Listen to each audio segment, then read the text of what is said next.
Single na ba si Bella? Single ba ba? So, ano ba? Next question. Lipstick na. Yes, I am. Oh. Yeah. No, it's not sad. Oo, dinalaw niya pa ako dito last month. Okay naman.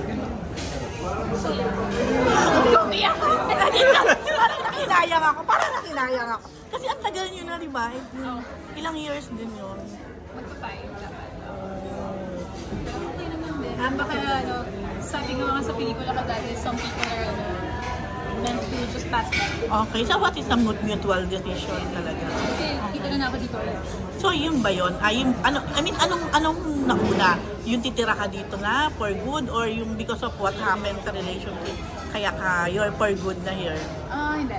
Definitely one of the biggest factors was me moving back. He wanted ba na sana doon ka na lang?